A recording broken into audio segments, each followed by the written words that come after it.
Good afternoon. Thanks for joining us across the fence. I'm Fran Stoddard. Sitting. It's how most of us spend too much of our time. Americans on average sit about 10 hours a day, and 80% of us suffer from sitting-induced back pain.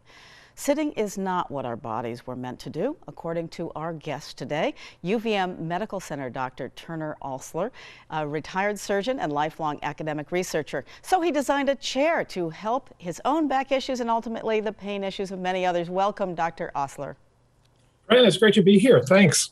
So we quickly want to cut away to the star of the show. It is the aerial chair. I think you got to tilt down a little bit. There it is.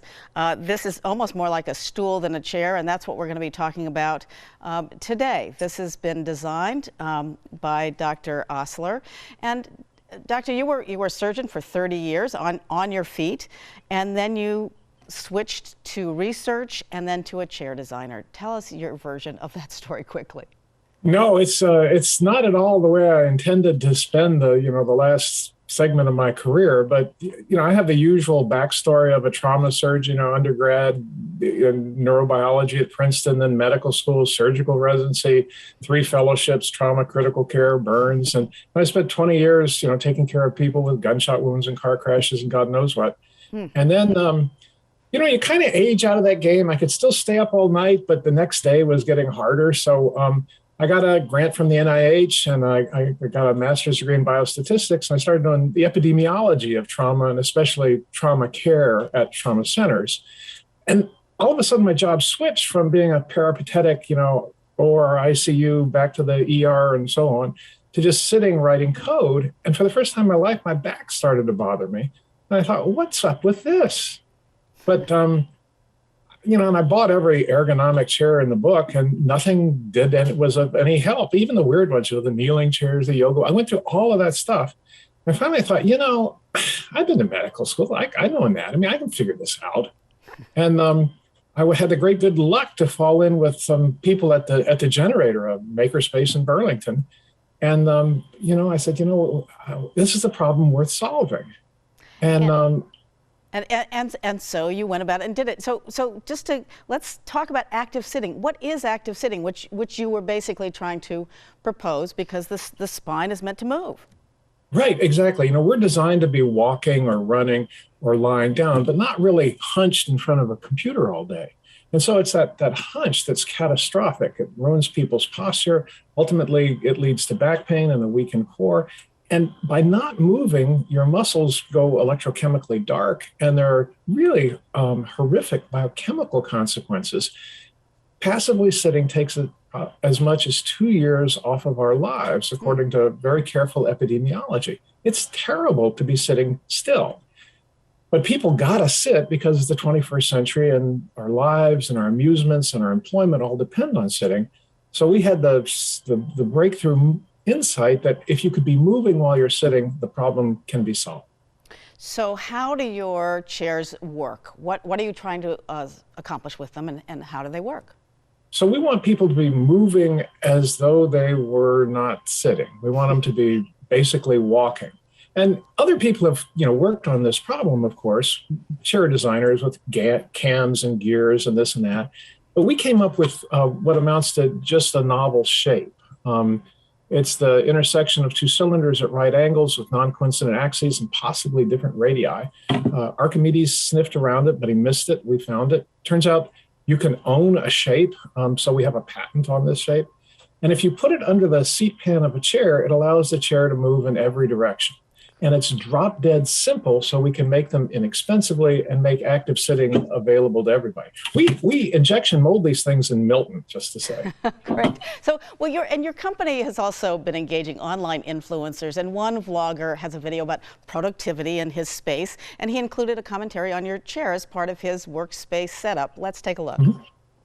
Let me show you my chair. This is the Core 360 Aerial, and at first glance, you're probably thinking, what kind of chair is this? It's no ordinary chair, I'll tell you that. There is no backrest, no armrest, and the seat actually tilts. This is all on purpose. It's to keep our bodies in motion. Think about it. We humans are designed to move, not stay rigid in unnatural 90-degree angles. This chair engages my core and lets my body naturally align itself into a comfortable position. It has significantly reduced my back pain and is a game changer when it comes to ergonomic chairs. This chair is also very small, which saves a lot of space in my room. It is fantastic. To Jason Tung for that. I think he just did a great job on your chair. So, but ergonomic office chairs are really big business. What's your issue with them? Why don't they work as well as you feel this chair works? They are enormous business, and they'll tell you that they're the best thing to sit on. But if the ergonomic office chair, and they're all the same, of course, you can look at them and find them from $100 to $1,000 or $2,000 or $3,000. The design's always the same: backrest, armrest, lumbar support, and all of those things. If they're working so well, why do 80% of us have back pain? Their design hasn't changed in a century. These guys are trapped by their legacy. They've convinced people this is what a chair has to look like, and they can't sell a chair that doesn't look like it. So to make sure that we get to it, I also want to talk about your wanting to get kids on active chairs. So another one of your chair designs, you have a couple of chair designs, but is the button chair, or the butt-on chair, affordable active chair for kids, and a very cute pun there. There it is with a young man on it. Tell us about that project and why it's so close to your heart. Well, we have a kid, and I've spent time with kids in schools, and you watch kids, and they go from being able to squat gracefully with perfect posture, and then we put them in chairs in schools for a few years, and they can't squat anymore, and they lose their perfect posture because we impose the 90-90-90 posture on them all day long. It's a catastrophe.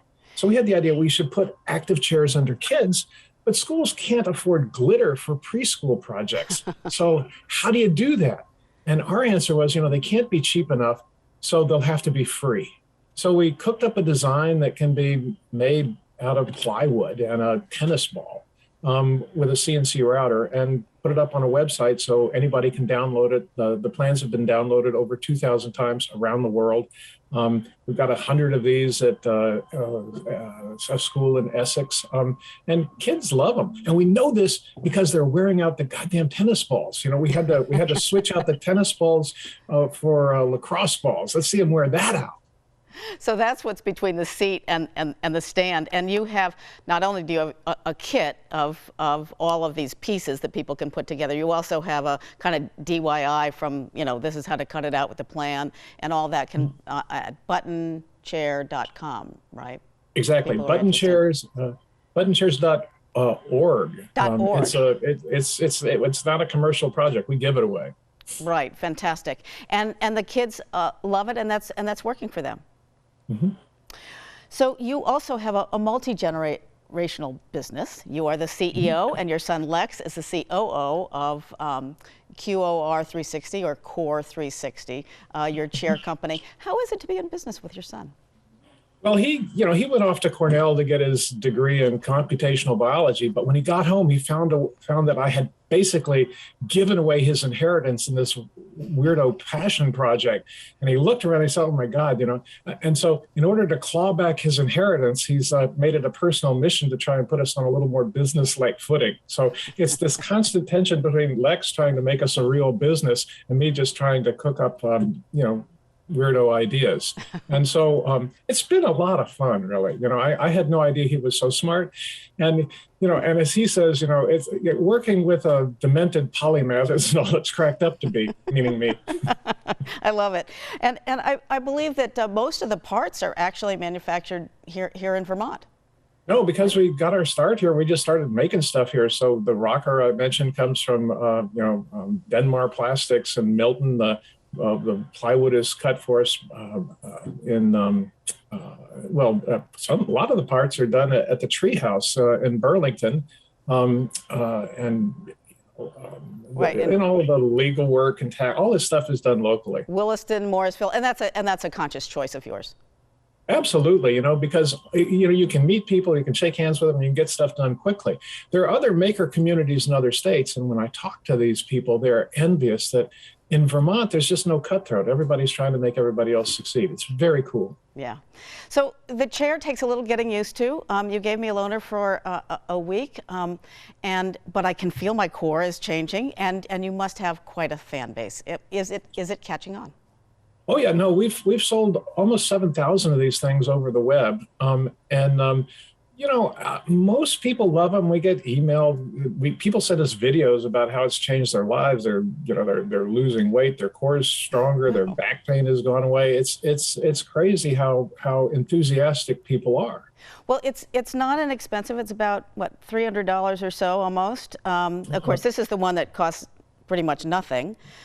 For your kids. But whether people buy your chair or not, what do we need to think about our sitting habit before we finish today? Well, sit as little as you can. If you're on the phone, you should be walking around. If you can do walking meetings, that's even better. The less you sit, the better. And if you have to sit in as many different ways as you can. Mostly don't sit still for long periods of time. It has biochemical consequences that are really terrible, and you don't have to move very much. Just every half hour, get up and move around for a few minutes. Makes a huge difference in the way your biochemistry works. We think but we know that people get involved with what they're doing, their email or writing code or whatever. And if their chair can be moving the whole time, then, they don't have to be reminding themselves. Wonderful. Thank you so much, Dr. Turner Osler, for designing this chair, reminding us to get up and not sit all the time, and for creating these chairs. You can go to buttonchair.org for the kids' chair, or core360.com, right, for your chair. Thank you so much. And thank you for joining us across the fence. I'm Fran Stoddard. Stay well.